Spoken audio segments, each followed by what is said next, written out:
Sit back, relax, put your belt on, and enjoy the show. Main course, Draft Rugby round 2. This week we'll have buys for the Reds and the Blues, so certainly some issues for fantasy managers at our league this week.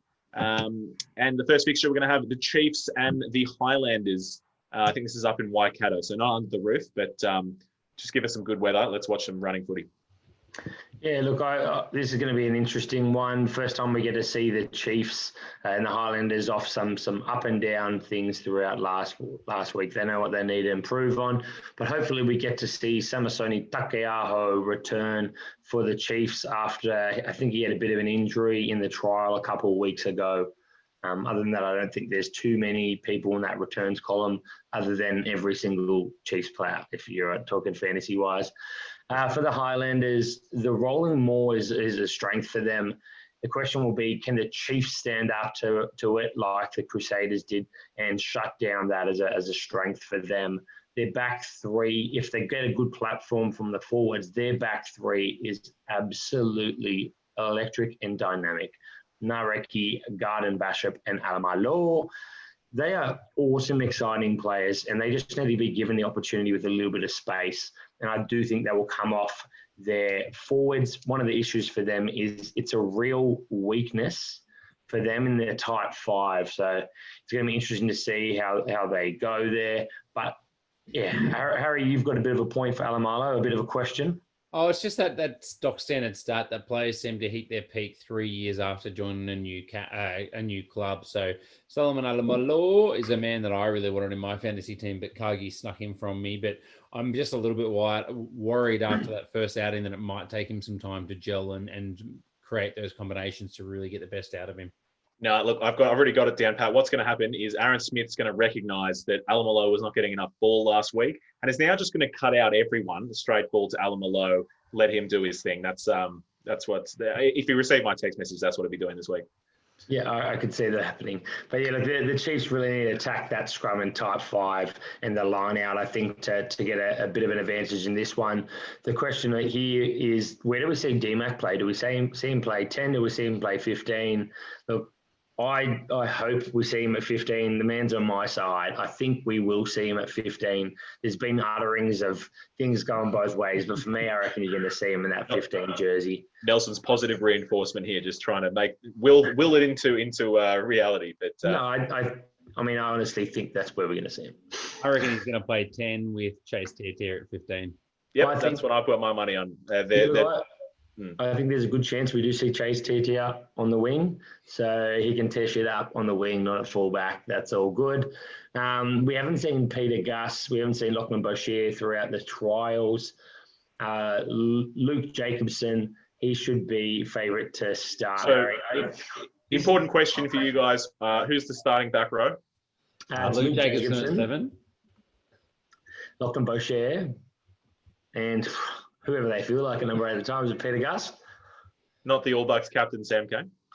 We'll see, mate. All right, we've discussed that enough. Now let's move on, Nels. We could talk about that all night. Gus will be in there. But yeah, look, who starts the lock as well? They've got Tupavaya and Natua Akoi, Mitch Brown. They've also got Lachlan McWonnell this year, coming back from a bit of a disrupted year last year. So who fills out those 2 lock spots for you guys? I think it's got to be the first 2. Tupavaya, because, I mean, he's an All Black for starters. They clearly, look, I was very excited by him, but I haven't seen him deliver yet in Super Rugby or in fantasy Super Rugby. Nato Akoi, certainly, I thought he was delivering last year. He looked really good. So I think it'll be both of them. Mitchell Brown's really good as a kind of utility bench player because he is kind of a back rower that plays lock. And then, we've heard all this hype about Lachlan McWonnell, but yet to see anything, really. So, Harry, you particularly thought he might be in for a shot. I just know that he was like the preseason favourite before getting injured last year. So he missed the whole year with injury. So it's pretty hard for him to show much when that's the case. Yeah. But yeah, we'll see what we say. We'll see what happens. I'm with you. I think Vai and Akoi are probably the favourites. Very good. Look, this is going to be an awesome back row battle. This is something that makes me feel sad I didn't pick up any of these guys. But for me, I think the big thing here is the Highlanders only stand a chance, in my eyes, if they play Josh Ioane. For me, he is the person that ignites that back line. Mitch Hunt, yeah, sure, he's a solid player. He's a good guy to actually finish out a game, especially if it's tight, can kick the ball from distance. You utilise him for those strengths, I reckon, and get Josh Ioane on there. He ignites that back line. So do you still think that we're going to see Josh Ioane on the bench? Do you think we're going to see him, work his way into a starting side in a different position, or how do you guys see this going? Look, as an owner of Mitch Hunt, I would like to say opposite to what I'm going to say, but I think we'll see Josh Ioane start this week. I think they picked Mitch Hunt very clearly against the Crusaders because they wanted a more measured, I guess, slower, better game controller in the form of Mitch Hunt. But Josh Ioane, I think, he's showed touches where when he's gone up against Richie Mwanga, he's kind of almost started to go toe to toe with him. I know that's a big call, but so I think Josh Ioane will see starting. And as much as I don't want that for my fantasy team, I do want to see Josh Ioane playing because he's fantastic. I hope you're right. I think you're wrong. You think I'm wrong? You think they're going to stick? Well, yeah. I mean, Josh Ioane has been known to be a bit of a poor trainer from the media reports going out. I think he had a bit of a bad off season a couple of years ago and didn't come back in shape. So I'm just a bit worried that they haven't got a lot of faith in him at the moment. Well, yeah, all I remember is in the preseason they were interviewing him and they were saying, trying to push for All Blacks again, whatever. And he was just like, yeah, look, I kind of just hoping to get selected for the Highlanders.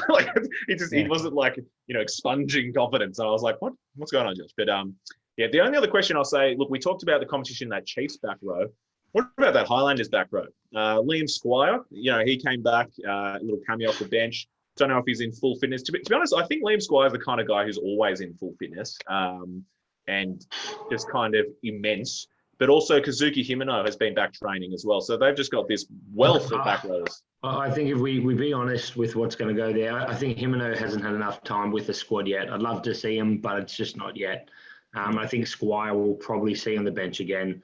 He has to prove a few things to earn himself back into that starting side, I believe. It's funny that you named those two because the clear obvious person that might come is Lentius, who was the captain last year. So he was a little bit undercooked to play round one, which is why they said Billy Harmon was the favourite. So if anyone comes in, that's probably the guy. Very good. And I did say Lentius was looking massive. So he should be good. All right, let's move on to the Nobodies versus the Force this week. So hold on. What's your tip? Oh, tip of the game. I'm going to tip the Highlanders by, I don't know, 7. I was 7. Sorry? I'm assuming Mitch Hunt plays instead of Josh Ioane, so I'm going to go the Chefs by 5. I'm also going to do the Chefs, and I'm going to do it by a DMAC try late in the game. I'm going to say they'll convert it. They'll win by 6. No, they'll already win. They'll win by 8. Very good. I genuinely hadn't thought about that at all until you sprung that question on me. But anyway, very good.